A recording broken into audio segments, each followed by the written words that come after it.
When we're talking about mechs in Battletech, the question is, what time frame? Unlike other wargaming systems, Battletech is ever advancing both in story, in narrative, and in the timeline. Are we talking about a particular mech Inner Sphere during the various House Wars?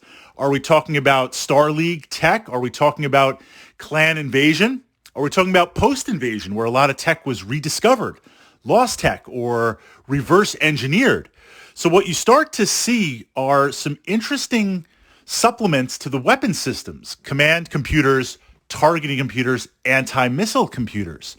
And what this does in-game is it helps keep those numbers down, or if it's working in your favor for a defensive system, the numbers up. There's this idea in Battletech, it's a battle between numbers. On that 2d6, based on my ability to shoot or maneuver the mech, I'm trying to keep those modifiers down.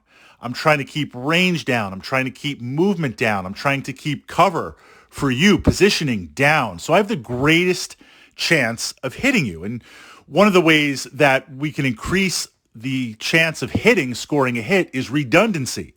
If I fire one medium laser at you, I've got one chance to hit. If those modifiers are down low, it's pretty good, right?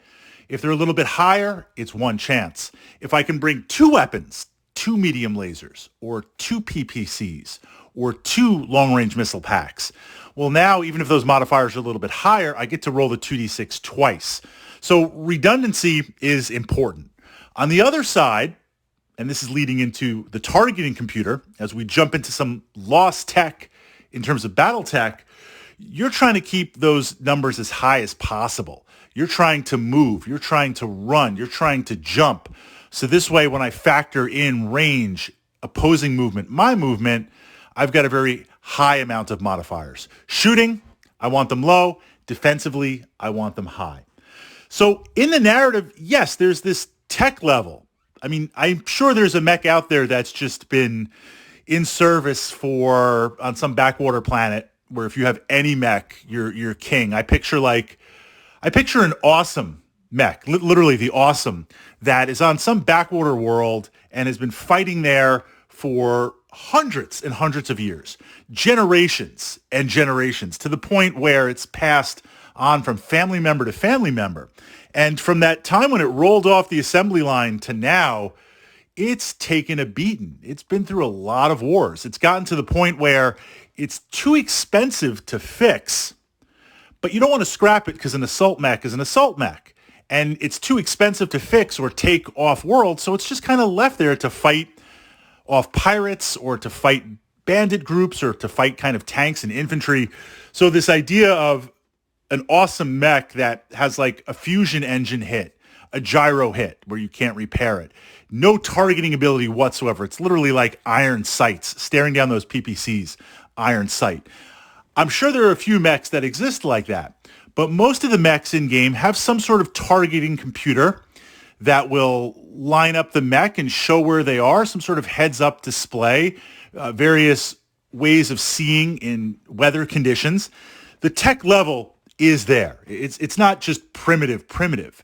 At the same time, both these mechs, they're pretty fast. They're pretty nimble how they move. They're running and gunning. As a mech warrior, I'm doing my best to move from cover to cover to keep a low profile to get shot at. So there is this human factor, the mech warrior, but there's also some kind of computer. There's some sort of augmentation. There's some sort of narrative to that.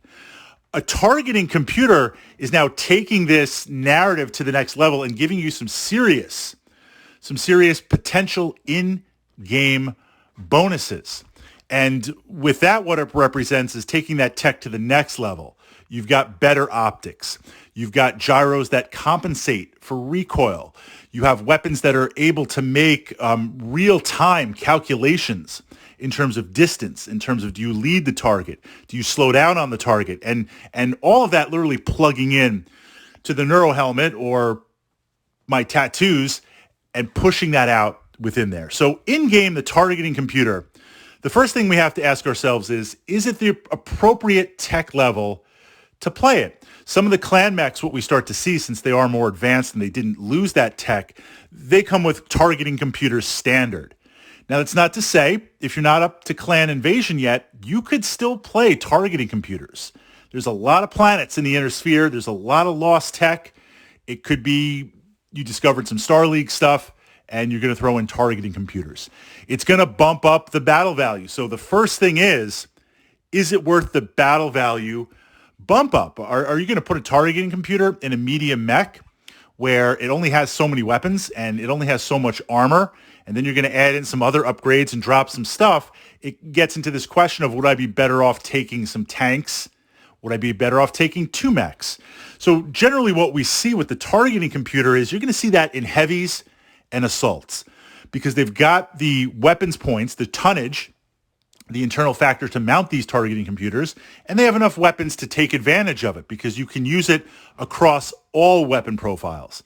Now, I'm sure to get some sales, to get some C-bills, there's some lost tech of some locust with a targeting computer, but that's a great example of, what am I going to target? The medium laser? The machine gun? So I don't even need to get up close. It's just shoot them at short range. We would see those on heavier mechs. The other challenge, of course, is fitting it in. You might have to give some stuff up, some armor, some internals, some weapons. You need to make that call. But we see that on heavies and assaults. Now, once we've got that targeting computer, we don't have to use it for every single shot. You need to decide, is it more important to actually hit the machine or the target, or is it more important to hit the target in a certain area? What the targeting computer does in the core base rules, it gives you a +3 penalty to targeting the area. So we declare our attacks in Battletech, right? We move back and forth, and then in that shooting phase, everything kind of happens at the same time. That's why you declare all of your shots. So this way I can't say, look, I'm going to shoot into this mech here with this and this. If on the second shot, the mech explodes, well, that other shot is kind of wasted. So you have this declaration and it's happening all at once. It's one of the interesting ways to kind of make the game a little bit more real time as opposed to you go, I go. So when I shoot, I'm not only declaring my target, if I want to use the targeting computer, I'm declaring my location. You're going to get a +3 penalty to hit. So I'm calculating range. I'm calculating how far you moved. I'm calculating if I walked, if I ran, if I jumped, and then I'm stacking a +3 on that. So what we begin to see with this right away is I want to cut down on my modifiers. Ideally, I want to have a mech that has multiple shots. Let's just pick a mech, one of my favorite mechs. I've got some lost tech. I've got some C-bills to burn, and we've got a Marauder. So I've got that Marauder, got some heat issues if I fire both those PPCs and the autocannon. But if I'm going to shoot those with the targeting computer, I want to make sure I'm not moving at all. Because at least I can go from, not that it jumps, but +3 to jump, +2 to run, +1 to walk, to just 0, flat out 0. I would engage the targeting computer when I'm at medium or short range. Maybe long range if I'm trying to hit a pesky running and jumping type mech, but I'm trying to bring down my modifiers and be really aggressive of that because I've got that stacking modifier. But I do have 2 shots with the PPCs, or I do have a PPC and an autocannon. So what we see mounting a targeting computer on a heavier assault mech, if you can get into a good position, you never switch off your targeting computer. You're not pulling a Skywalker, you don't have the Force. You're sitting there and you're trying to get into a key position where I don't have to run, I don't have to jump based on the map, based on the terrain, based on the mission. My target is going to enter that mid-band, kind of medium range. Short range, I'd like it, but you could shoot back at me with most of your weapons. And I'm going to light you up with some heavy-hitting stuff. I want the targeting computer on those PPCs, on that autocannon 10, on that autocannon 20, just for the absolute devastation. Being able to call that shot is brutal. Now, you can't call a headshot. You're not allowed to do that. That's kind of a in-game balance type thing, because then you could build mechs that could essentially headhunt. And generally speaking, a headshot is the most dangerous place to get hit in the mech. It's got the least amount of armor. So it's one thing to blow out a center torso, core out the engine, core out the gyro. The head, you got to blast through all that armor. The head has the least amount of armor. The head also has your mech warrior, which you can knock out, kill outright, or if you're part of a campaign, take some concussion hits and you have to resolve that. So it makes sense from an in-game balance not to have that targeting computer target the head. But out of game, it's very complex. It probably should be able to target the head. But then maybe we get into some ways in terms of jamming it. So this idea of generally with a targeting computer, if we've got a machine with PPCs or long-range stuff, I will fire it without the targeting computer because I'm not taking as many shots at very, very long range. So this way I can push a little heat, clear a little heat. But then once we move into that band where the modifiers are down, that's when I will flip it on. And that's when we will shoot. An interesting piece of tech. But going back to sometimes primitive in Battletech works better than fancy electronics and targeting stuff, right?